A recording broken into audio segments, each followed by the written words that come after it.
Okay, greetings. We're getting towards the end of this class, so I wanted to remind you that there is a second exam. You know that. And I also wanted to remind you that there is a brief written assignment for this class as well. It's not meant to be complicated. You don't really need to do any additional research for it. It's essentially about looking at the reading that you've got and finding some kind of a theme that you think is interesting in Ukrainian history. Ideally, not a theme which is identical to one of the lectures, ideally a theme where you've connected some of the dots yourself. It doesn't have to be an incredible brainstorm, just a theme, right? Just an idea that unites other ideas. And talk to your TFs about it. That's what they're there for. So this is not meant to be tricky. It's just meant to be for a way to try to rethink the class diagonally. Make some connections that maybe I didn't make or the reading didn't make. Try to connect different parts of the reading with one another in a way which maybe I didn't do. Talk about it amongst yourselves, not right now, but talk about it amongst yourselves. That's a good way to think of ideas, is to brainstorm what some of these things could be.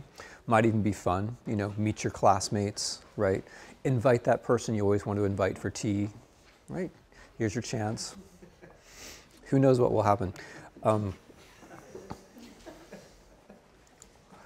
Okay, speaking of who knows what will happen, it appears that a couple of Russian missiles just fell on Polish territory, which leads us nicely into our theme today.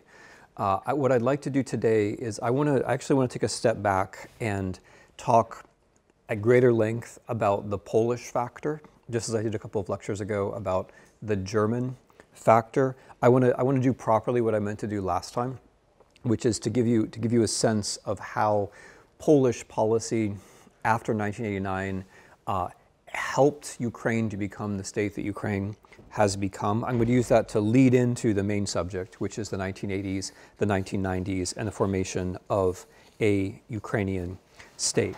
So from today's point of view, November 15th or so, 2022, where Poland is Ukrainian's staunchest supporter, or one of Ukrainian's staunchest supporters, where there have been millions of Ukrainian refugees in Poland in the last 9 months. It's very difficult to remember that, in fact, Ukrainian national identity, when it was formed against Poland, right? Against Poland, and so the Cossacks, the Cossack legend. The struggling peasantry, right? The battle for land, all of that is chiefly about not Russia, but Poland. It's about Poland. And then the Polish-Ukrainian encounter over the centuries has also created a lot of the concepts, a lot of the underlying political notions that are taken for granted in Ukraine today, and has been creative in lots of other ways. So I just want to start by reminding you of that. I know that you know it, right? Because one of the basic themes of this class has been that nations don't come from nowhere. There's humans evolved once in Africa, right? None of us is truly autochthonous. Groups come into contact with one another. The alphabet was only invented once. I can do this all day, right? So when we look at a nation, the gut instinct of a state is very often to say there was ethnogenesis and like a people formed 1,000 years ago, and maybe there was a baptism or like some magical event where we all started. Cherry tree was cut down, whatever, constitution, you name it. Like some moment where everything is like you get a clean, fresh start. But that's not the way history actually works. Nations are par excellence international events, right? And so in order to explain Ukraine or any other country, you have to get all the international factors into the picture. This is something that Roman Sporluk, who was and is a great Ukrainian historian, always insisted on. And it's true for everybody, right? It's true for Russia, it's true for China, it's true for America. If it weren't for the particular configuration of British-French relations having to do with the 7 Years' War, no America, or some completely different version of America. All right, so I want to just remind you how important the Polish factor has been for Ukraine, right? You know that it was Lithuania, which very quickly thereafter formed a personal union with Poland, which swept up most of the territories of Old Rus.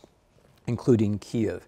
You know that it was Lithuania, which very quickly merged with Poland in a personal union, which perpetuated much of the cultural attainments of Kiev, including the language of law and much of the law.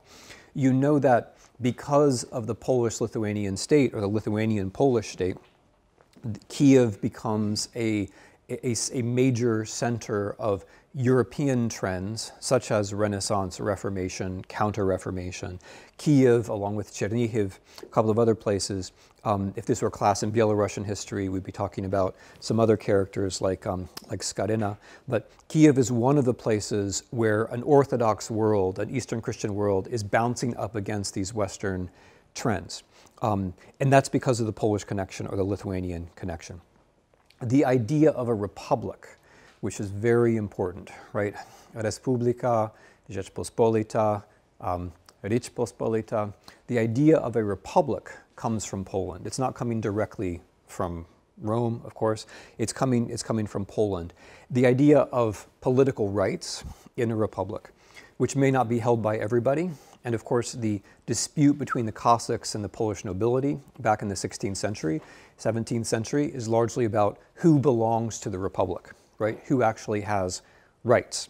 If the republic means the common matter, who is the public, right? Who has access to rights? Both at the micro level and at the macro level, the Cossack Rebellion of 1648 is largely about that. If Bogdan Khmelnytsky had had better access to justice by way of courts, if he'd been seen as a noble, then probably no rebellion, at least not at that time.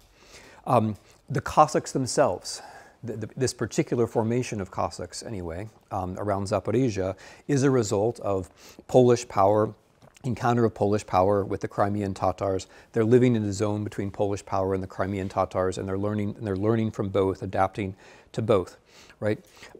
So Poland, Lithuania loses the left bank. I've gotten all kinds of directions from email about what I should do with my hands when I talk about left bank and right bank. Like, they say, like, when you talk about the right bank, move your left hand, and then the students will understand. But I'm just assuming you guys don't even know your left from right, right? So it's like, doesn't matter what I do, right? I'm assuming you're like my kids. They're like, if I say left, they go right, they go da, da, da. So I'm just going to do whatever I want with my hands when I talk about. But the eastern part of Ukraine, Poland loses. The left bank is lost in the 1660s, 1670s. The right bank is lost about a century later when Poland is partitioned, 1770s, 1790s. So you know, there are 400 or 500 years here that one has to account for, where the Polish factor is very, very direct. And even after Poland no longer exists, as we've talked about, it's still the Polish aristocracy that owns much of the land in right bank Ukraine, all the way up to the Bolshevik Revolution. So, and so there too, there's an important idea of property rights and the desire of Ukrainian peasants to have property. Then there's also this minor current, which becomes major later on, which is Galicia-Volhynia, Halychina especially, Galicia, which is part of Poland, known as Rus Czerwona, Czerwona Rus, Red Ruthenia. It's part of Poland from the 1340s onward, and then is part of the Habsburg monarchy, and then is part of Poland again, and then that region, Halychina, Galicia, becomes part of the Soviet Union after the Second World War, and then is much of what we now call Western Ukraine.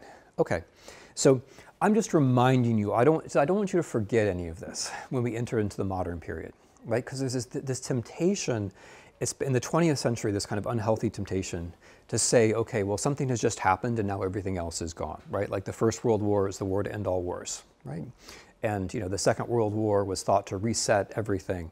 And then the Cold War came to an end, and history itself supposedly then also came to an end. You know, all these kind of mental resets.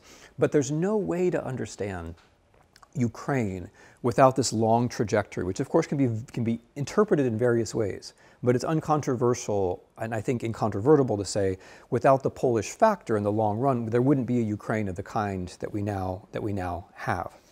So what I want to explain now is the thing that I was very hasty about the last time, which is how Polish foreign policy and Polish thinking about Ukraine had a decisive, and I would even venture to say world historical effect in the 80s and 1990s. And to do this, I need to draw your attention to I'm going to have to make a certain anti-imperial point, which is this.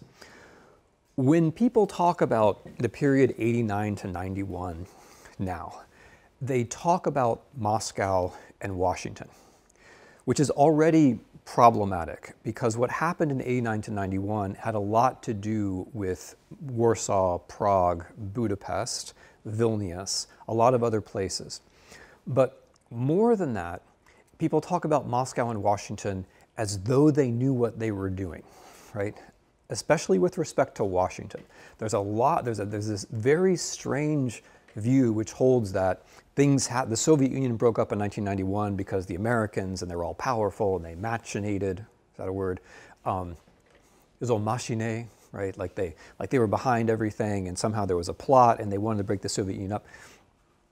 And that's just not so, right? That's just not so. American policy at the time was to hold the Soviet Union together. And the period 89 to 91 was a series of one unexpected event after the other, which people reacted to, sometimes very skillfully. The Bush administration reacted very skillfully to an unexpected situation, especially with respect to the unification of Germany. There were some good diplomats at work, no denying that. But basically nobody expected the East European revolutions of '89. And even after the East European revolutions of '89, very, very few people expected the Soviet Union to fall apart in 1991. And the American political class was working with great determination in the opposite direction, to try to keep Gorbachev in power and to try to keep the Soviet Union together. So when I mention all that because this is not a class about the Cold War, although there's, Arne Vestad teaches great classes about this.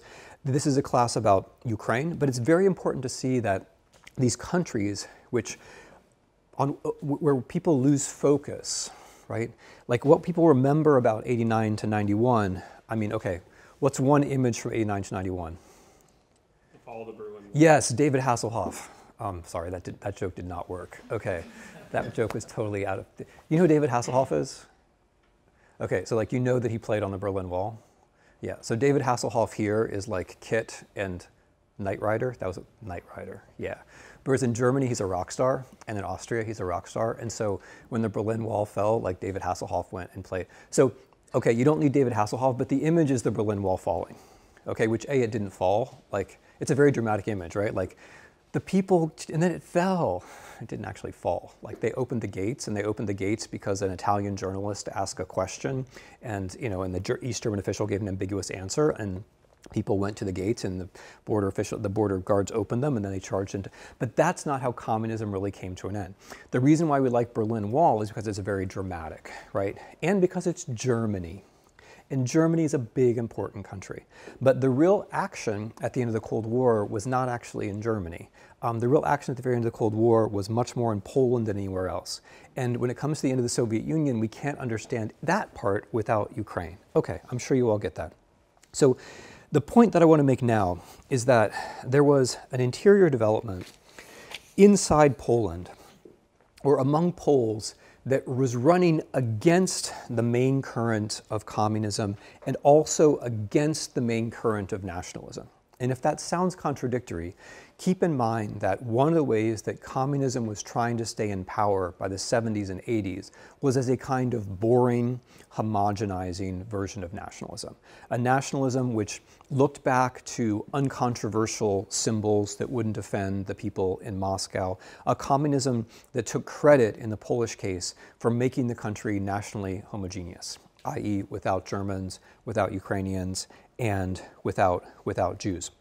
A communism which seemed like it could go on forever, and indeed that is what the 70s and 80s felt like, right? So in order to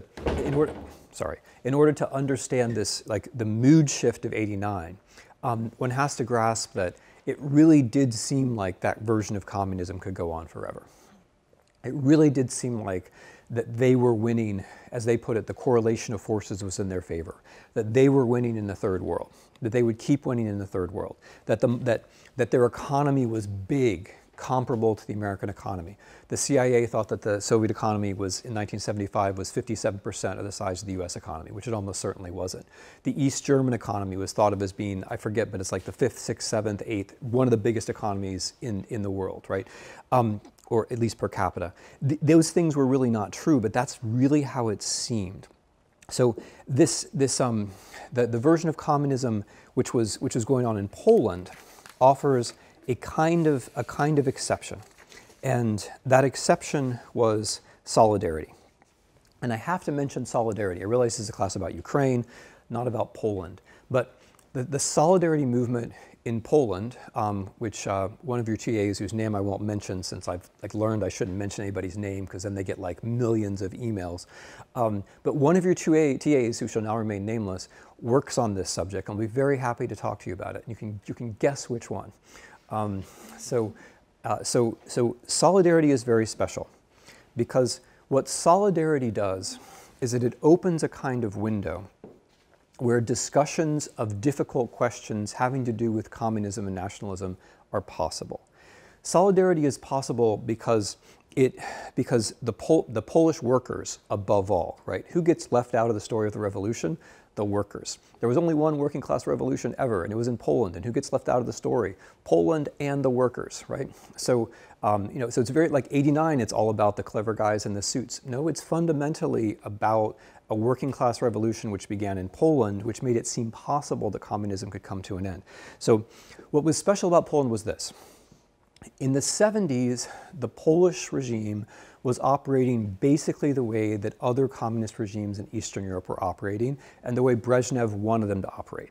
Namely, no discussions of ideology, Marxism is dead, no serious attempts to reform the system. Reform is dangerous. If you try to reform, we can invade you, as in Czechoslovakia in 1968. That's the Brezhnev doctrine. The country seems to be getting a little bit out of line, then fraternal assistance.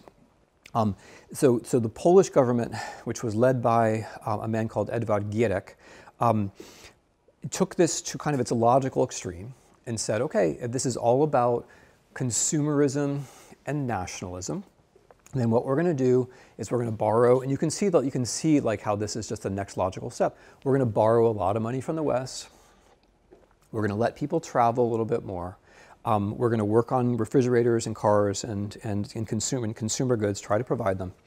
And for about 5 years, this seemed like it was going very well. We're talking about the 1970s now. After about 5 years of this, you get oil crisis, you get Poland not being able to pay back its hard currency debts, right? So hard currency debt may sound like a technical term up until the moment when you don't have hard currency, right? So if you borrow money in dollars or German marks, as they were at the time, you have to be able to pay it back in dollars or German marks, which means that you have to be able to sell something which will give you dollars or German marks, which the Poles were not really in a position to be able to do. They overinvested in heavy industry. They didn't invest in things that they could actually sell, like textiles and agriculture. So they found the economy by 1979 went into the red. GDP in 1979 in Poland was negative. Solidarity begins as an economic protest against price increases, but it morphs very quickly into a political movement which demands the right to form a free and independent labor union. That's what solidarity is. It's a labor union, but also other political rights like the release of political prisoners and freedom of speech. Solidarity exists in Poland for about 16 months, from August of 1980 until martial law is declared in December of 1981. And during this 16-month period, there is a free discussion in the press, in public, among people of many difficult questions, including the Ukrainian question. And Solidarity itself does some very interesting things with respect to Ukraine, like, for example, express its solidarity with the nations of the Soviet Union. I'm sure that sounds incredibly, like an incredibly bland formulation now, but in 1981, that was an extraordinary thing to say, to recognize the nations of the Soviet Union. And I'll talk more about this in a moment, but in Solidarity newspapers and even in public discussions, many of the difficult questions of Polish-Ukrainian relations, which we've talked about, like the ethnic cleansings in Volhynia, Operation Vistula, right, the interwar Poland and its oppressive policies towards Ukrainians, many of these things were discussed, right? Many of the things were worked out. people in Solidarity had the sense correctly that the Ukrainian question was being used against them, right? That the Ukrainian question was being used to keep Poles in their place. Okay. How did they know to do this? And this is the part that I did in 45 seconds last time, and I want to spend a few more moments on it. This is the part about where I was trying to make the point that history doesn't come to an end, and so you should plan for the future, right? Which is, I'm sure that's what your mom and dad tell you all the time anyway, right? Like, you know, sorry, I'm not going to do an imitation of all of your parents. I have limited time. I only know some of your parents. This is being filmed. Okay, so the point, though, and it's a very serious point, is that if you think history is coming to an end, right, if there's only one destination for history, then political imagination just disappears, right? Just disappears. And you know, if you're in a complaining mood, you might say like, oh, this is the story of my lifetime, because in the United States, everyone said history came to an end in 1989, and then like everyone stopped thinking about the future, and here we are, right? That may give you an intuitive sense of what I'm talking about. But what happened in the Polish case is that a very small group of Polish thinkers centered around this journal called Kultura, rethought the issue of Poland and its eastern neighbors. And in particular, they rethought the issue of Poland and Ukraine. And the men and women who did this were coming out of a liberal statist milieu in interwar Poland. They didn't come from nowhere. These were the same people who in interwar Poland thought there should be autonomy for Galicia. We have to take the Ukrainian question seriously. Some of them were active in the attempt to create autonomy in Volhynia. Some of them were thinking about how we might break the Soviet Union apart. This group survives, most of them, survives the Second World War. They end up abroad in a suburb of Paris called Maison Lafitte, which is chiefly known for its horse races. You know, just in case you go there, like that's something you could do. The food's also nice. So they went to Maison Lafitte because they couldn't afford the rent in Paris. And how did they get to Paris? Here's how they got to Paris. First, you serve in the Polish army. Second, Germany invades. Third, you retreat to the east. Fourth, Soviet Union invades. Fifth, you get deported to the Gulag. Sixth, after you're deported to the Gulag, Germany invades the Soviet Union. Seventh, Stalin decides that he needs you to fight after all on his side. Eighth, you're allowed to form an army, but not one that's going to fight on the Eastern Front, only on the Western Front. What number am I on? Ninth, you form up in, you're released from the Gulag. You probably leave your wives and children behind. You're released from the Gulag. Men, you probably leave your wives and children behind the Gulag.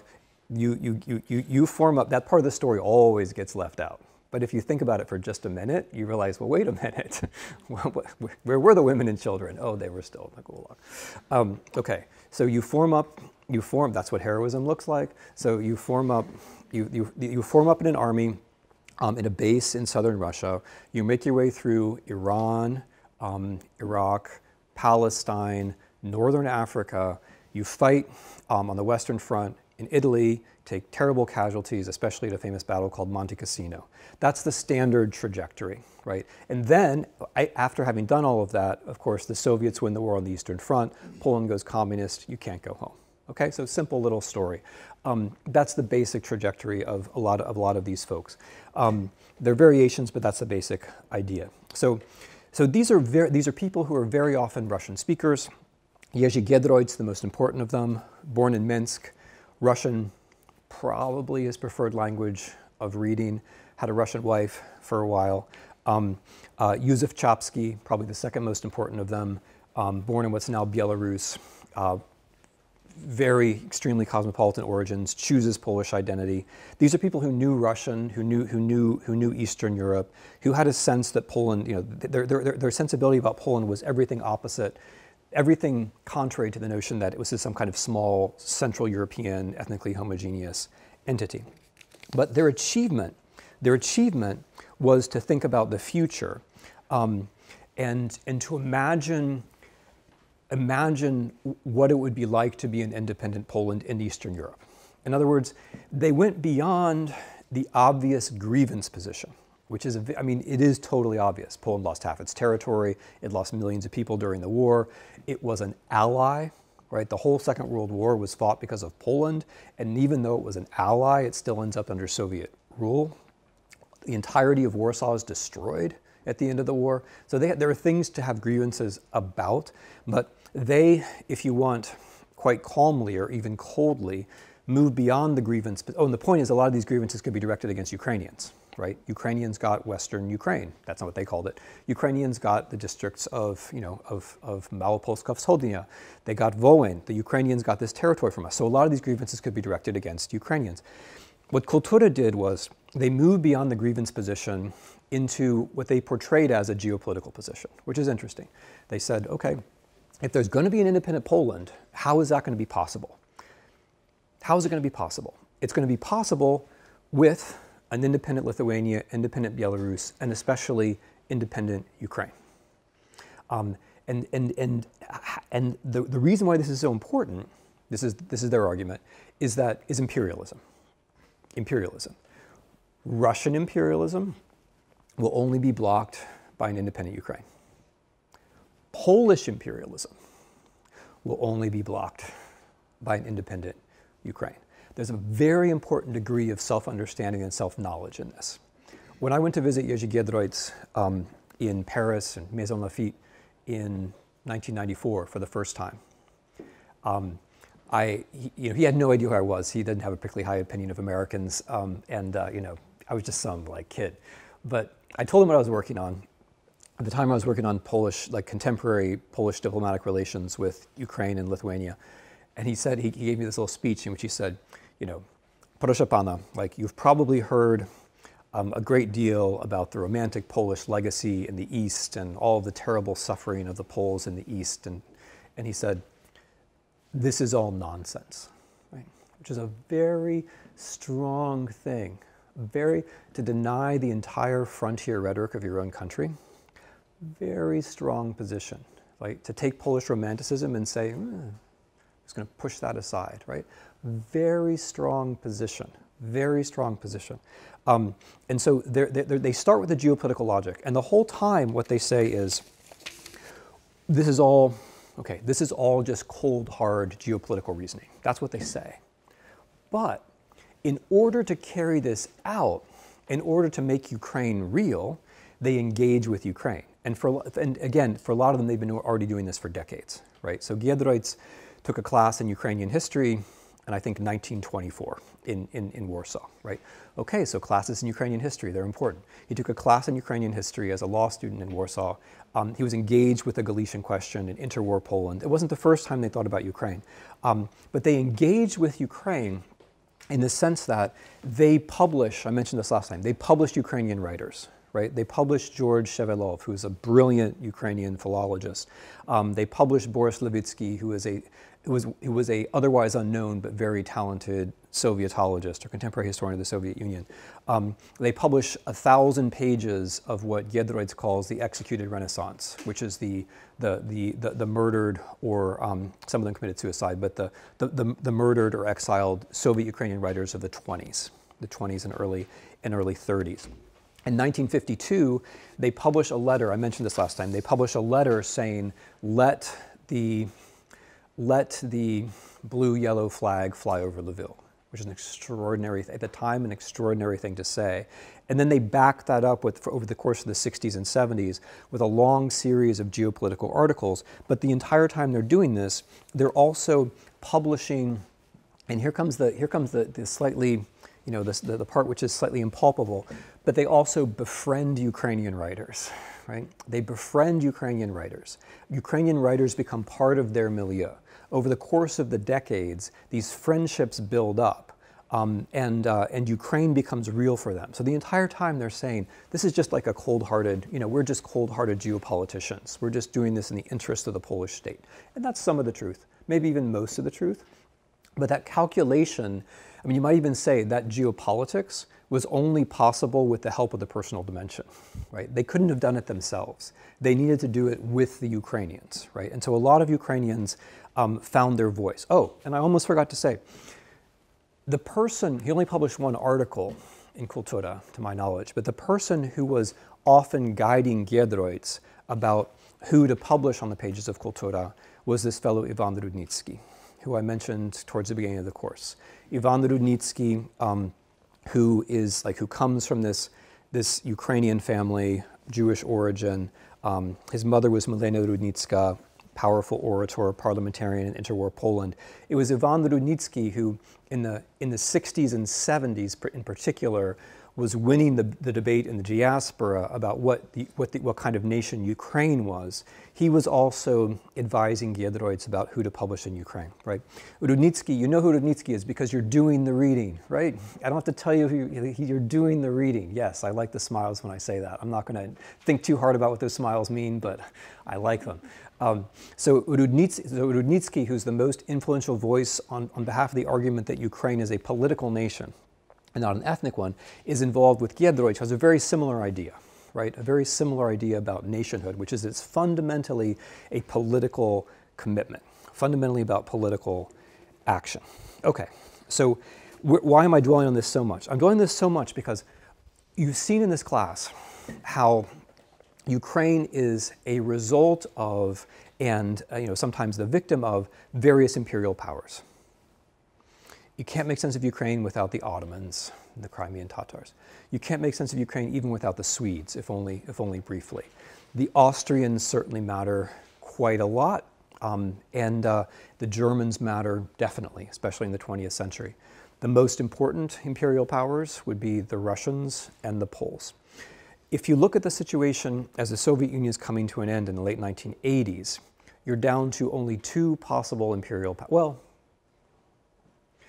let's be nice to everybody else. Only two possible imperial powers, the Poles and the Russians.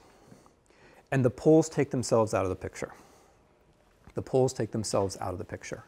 The Poles in fall of 1990, before Ukraine is an independent state, before the Soviet Union has ceased to exist, they say, they make up this thing of like a treaty with a country that doesn't exist, right? Diplomacy can be more interesting than you think. So they make up this instrument, which is a kind of treaty with the Ukrainian Soviet Socialist Republic, which says we each recognize each other's borders. It can seem trivial, right? But it's not at all trivial. What they are doing is they're putting the border question off the table preemptively. And when they do this, I should mention solidarity again, they're following the debate which has been happening in solidarity in the 1980s. The solidarity debate all moved in that direction, so when communism came to an end in Poland, it wasn't like in other countries where suddenly all the historical questions rushed out at once and were very hard to handle. That was true for the Soviet Union, by the way. In Poland, it was a bit different. The historical questions, many of them had already been set up, like the Ukrainian question. And so then when there was suddenly a sovereign independent Poland, they could make policy based upon a previous discussion which had already happened, okay? So by the time that Ukraine does become independent in December of '91, there is no Polish question. There is no Polish question. The Poles have already declared that they are in favor of an independent Ukraine, which means that from December 1991 to the present day, the only potential imperial power, and of course now real imperial power, but the only potential imperial power is Russia, right? All right, so you see where I'm going with this. Like the part of the making of modern Ukraine is the encounter with Poland. Part of the making of the Ukrainian state as we know it now has to do with Polish-Ukrainian relations, which since 1991 have certainly had their ups and downs, but the recognition of Ukraine as an independent state and the Ukrainians as a separate people has always been a constant. Okay, so in Ukraine itself, I want to mention three influences on political thought in the 70s. So as you've noticed, I think the 70s are very important for where we are now, because the 70s were when a certain generation, which is still in power in Russia and Belarus, was formed. And what's crucial in Ukraine, I think, is that that generation is no longer in charge in Ukraine, right? The people who run Ukraine now are in their upper 30s and lower 40s. They're from a different generation. This generation, which in the Soviet Union was called stagnation, or in Czechoslovakia, normalization, this generation of the 70s, this time when ideas were thought not to matter, you know, when history, as I talked about last time, was thought to be over, when ideologies were all thought to be discredited, and where cynicism was the dominant mood, people had to try hard to come up with some way to think out of the box. So at a time when East Europeans were being invited to just say, all that really matters is, you know, your personal, like we agree with you, there's going to be no glorious communist future. We agree, we know, we admit it. This is really existing socialism, this is as good as it gets. But look, cars, maybe some foreign travel, refrigerators, right? Television was very important to this. Television programs, we'll give you that. And it's just going to go on forever. There aren't any alternatives. That's the deal. How do you think your way out of that? And so this idea of normality, right? In Poland, this is important, to be abnormal in the 70s and 80s politically was to be Jewish or Ukrainian. Not really to be Jewish or Ukrainian. I mean, some of them were Jewish, but it meant, so like normal was like you're with the crowd, right? You belong to the majority nation. You're not causing trouble, like you're with us. And the dissidents were all categorized Jewish, Ukrainian, Jewish, Jewish, Jewish, Ukrainian, Jewish, Jewish, Jewish, Ukrainian, right? Because that's what the secret police really liked. They liked to have them on the outside, right? So you're supposed to be normal. You're not supposed to raise your head. You're not supposed to raise your hand. You're not supposed to raise your eyes. You're not supposed to have ideas. You're just supposed to go along with this kind of, you know, this kind of consensus that we're day after day, we're kind of going to have the same thing. Human rights was an answer to that. Directly an answer to that. Directly, because Brezhnev in 1975 wanted recognition of the status quo. So Brezhnev in 1975, along with the Americans, the Canadians, the Europeans, held a conference in Helsinki. Very important conference. Things are still named after it today. People still find it very motivating. What Brezhnev wanted was more of the same forever. So what he wanted was for the Western powers to acknowledge the Soviet borders and the borders of the East European states. So those borders were never recognized by anybody. There was never a peace treaty after the Second World War in Europe. So what he wanted was effectively a late peace treaty that would legalize, codify the status quo. The ironic outcome of all of this is something else. He gets that, but in exchange, there are a few, if you read it, it's an interesting document. If you read the Helsinki Final Act, there are a few paragraphs in there, kind of buried, about human rights. And what the East Europeans did was they said, oh, we're going to take this extremely seriously, right? The East Europeans said, well, that's now the law of the land. And of course, they knew that they weren't in rule of law states, and they knew that their leaders didn't really mean it. But nevertheless, the idea of human rights became very fruitful, because with human rights, you can always find a gap between what the state says it's doing and what it should be doing, right? With human rights, you always have an argument coming from the person outwards, or from human dignity outwards, about the way things should be. It gives you a different kind of language of evaluation. So all across Eastern Europe, the Russians did this. The Russian dissidents had already been publishing since the late 60s, something called the Chronicle of Current Events, which was using human rights language. The Czechs did this. Charter 77 launches the dissident career of Václav Havel, who eventually becomes president. The Poles did this. They had a committee, something called the Committee to Defend the Workers. The Ukrainians did this. In 1976, they formed something called the Ukrainian Helsinki Committee. And the Ukrainian Helsinki Committee, I'm sorry I have to be so hasty about all this. You know, we're doing 1,000 years, and like these are fascinating figures. But the Ukrainian Helsinki Committee makes the interesting argument that the nationality is part of human rights, right? So it's not that the nation is an ethnic group, but the fact that I want to speak my language, or that I want to be able to sing my songs, right? Or I want to be able to wear my shirt, like that these things are part of my life as an individual. And so that national rights are actually individual rights. human rights. They said lots of other things that were much more universalistic and, you know, and conventional, but this is a point that they made. It's a very telling point, that the nation doesn't have to be a collectivity. The nation can be something which resides in people, and you can violate their rights by not letting them speak their language, right? So, or by, you know, so taking my school books away, which is what happened in the 70s in Soviet Ukraine. De facto not letting me go to university in my own language, right? Not hiring me because I'm known to be somebody who speaks Ukrainian in public. That these are violations of human rights. And so the Brezhnevian language is all technical efficiency. You know, history's over, it's all about how, it's all about efficiency, so why don't we all just speak Russian, right? Because that would just be easier. How do you answer that language? You can only answer that language with some kind of why, right? With some kind of normative position. And human rights gave people that language. So one source of the political thinking which is going to inform Ukraine later on are the dissidents. And the dissidents, this is predictable, the dissidents end up in the Gulag. The Gulag is much smaller by the 70s and 80s, but it still exists. There are two major camps that Ukrainian dissidents are sent to.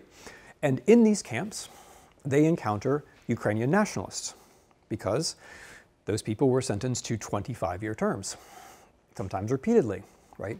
And so Ukrainian nationalists who were sentenced in the 40s, 50s were fairly regularly still in the Gulag in the 70s and 80s. And there were conversations in the Gulag about what kind of future Ukrainian nation there would be. And again, I wish I could go into more detail with this because it's fascinating, but the basic drift is that the political nation argument wins out, right? That the ethnic national argument is seen for what it is. And certainly the dissidents in general have respect for the nationalists for having taken risks, right, which they certainly did, and having resisted Soviet power, which they certainly did. But the general drift is towards the political characterization of the nation. The third place that this is happening is in the diaspora, in Canada, in the United States especially, where it's the same kind of, interestingly, it's the same two sides, where many of the people, and this remains true, many of the people who are very active in the Canadian-American diaspora come from West Ukrainian families who are associated with nationalist politics. But over the decades, the argument becomes more about the Ukrainian state and about how this thing, which is Ukrainian Soviet Socialist Republic and its present boundaries, will become an independent state, and what the politics of that will be like. And although this is not easy for people, the reality of Soviet Ukraine is that many people speak Russian. It's a multinational country, right? Making it an independent state with just the idea of ethnic Ukrainians is going to be pretty tricky. And so the argument that Ukraine is basically political, and this is not trivial, also interesting. Okay, I'm not going to, like, you don't have to tell me that you love the reading, you know, like you don't have to tell me you love the reading. But at the time, at least, the adventures that Ivan Rudnitsky was making in sort of intellectual political history, they were interesting.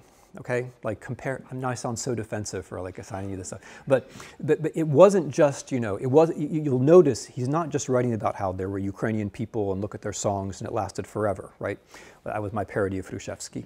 It's about interesting combinations and individuals and like surprising currents that meet each other, and it's also about contact between Ukrainians and others, right? It's international history, right? So political nation means interesting history. It means you're working for an interesting account of where you came from and maybe where you're going. And so again, I'm abbreviating these like decades of debates, but again, it's the political notion of what Ukraine is going to be like that wins out. And wins out before 91. Okay, wins out before 91, which is very, very important because the Ukrainian territory, which is inherited in 91, is indeed a complicated and messy business. Okay, I have to be very brief about this, unfortunately. So how did Ukraine become an independent state? Ukraine becomes an independent state because Gorbachev messes up his attempt to reform the Soviet Union, understandably. Gorbachev has the idea that communism can be reformed. As he tries to reform communism, he realizes he has to consolidate his own position because the Communist Party is full of de facto reactionary lobbies that will drag their feet and defend their interests. So he tries to build up a Soviet state. This is from 85 to 91. He tries to build up a Soviet state where he's going to shift to being basically the president. He's going to be the head of state, and that's going to matter. As he does this, the question is raised about the federal structure of the Soviet Union. So as you know, going back to 1922, essentially the Ukrainian question means that the Soviet Union has to be, or has to look like, a federal state with these national units. By summer of 1991, as a new state treaty is being discussed, this question of how centralized or decentralized the Soviet Union is going to be is the thing which pushes Soviet conservatives against Gorbachev and brings about a coup, where people try to bring down his rule in August of 1991. As a result of that, Gorbachev is pushed into the background. So the hero then, his name's not even on here, but you know, the hero then of that little episode is a Russian communist called Boris Yeltsin. And what Yeltsin does is he sees this occasion, he leads the resistance to the coup. Gorbachev is in his dacha, right? He's in his dacha. That's where you are during a coup. Like if you read your lines, like it's coup, okay, go to dacha, read book, wait for the knock on the door, stay in dacha. That's how it goes. So Gorbachev is in his dacha. Yeltsin gets on top of a tank. Famously, at that age, he could still get on top of tanks. And the Russian military, the Soviet military hesitates, and the coup plotters lose. Yeltsin takes advantage of this to pull Russia out of the Soviet Union, which leaves Yeltsin in charge. That's the way the Soviet Union comes to an end. Russia pulls itself out. The second most important actor in all of this is Ukraine. The Russian, Belarusian, and Ukrainian leaders of the Russian, Ukrainian, Belarusian parties meet in a forest in Belarus. They meet because they're the heads of the three republics of 1922, which still exist in 1991. So the constituent republics of the Soviet Union that still exist meet to dissolve the Soviet Union. Now, the Ukraine, so the man who does that is Leonid Kravchuk. And Kravchuk is a party apparatchik. He had been responsible for ideology. Born in interwar Poland, actually, in the 30s, 1934, thereabouts, in Volhynia, which was then in Poland. Kravchuk represents the most important current in the beginning of independent Ukraine, which are the slightly national communists, right? Because Ukraine from 1972, Soviet Ukraine from 1972 to 1989, had been ruled by the first secretary, Volodymyr Sterbitsky, who was a conservative and a Russifier. Ukraine had been one of the least reformed republics during the Gorbachev period. Sterbitsky was against perestroika. He was against Gorbachev's reforms. When the Chernobyl nuclear reactor blew up in 1986 in Ukraine, this made it seem like Gorbachev's reforms were meaningless. One of his reforms is called glasnost, which means like transparency. But the reactor blew up, and nevertheless, they went out for the May Day parades and irradiated themselves in Ukraine because Gorbachev didn't want anyone to know that there had been this terrible accident, right? So Gorbachev's reforms, both in appearance and in reality, were much slower in Ukraine than elsewhere. So there was a very brief interval before the Soviet Union came to an end for Ukraine to get its politics in order. The result is that the way that Ukraine comes to an end is that the Communist Party is still the main force. And there are people shifting at the top of the Communist Party. This fellow Kravchuk gets in charge. He sees his opportunity. After the coup, he has a referendum on Ukrainian independence. I guess this is important today. There's a referendum on Ukrainian independence, which a majority votes for in every region of Ukraine, including Crimea, by the way. More than 90%, this is 1991, more than 90% in the country as a whole. And they also have presidential elections, and Kravchuk turns out to be president. Wonderful. So he works this out very well. But what he represents is the most important current in Ukrainian politics at the beginning, which are the communists who are able to ride this wave and reestablish themselves in positions of authority inside Ukraine. Okay, so I didn't quite get to Paul Manafort. You guys can remind me, make sure we get to Paul Manafort. Paul Manafort will probably appear in the next lecture, which Professor Shore is giving about Maidan. She'll also be getting the bad news that she has to do like 15 years before Maidan. All right, because I only got as far as I got. Please make sure to read, her book I think is the only assigned reading this week. Please make sure to do the reading before the lecture. Okay, thank you very much.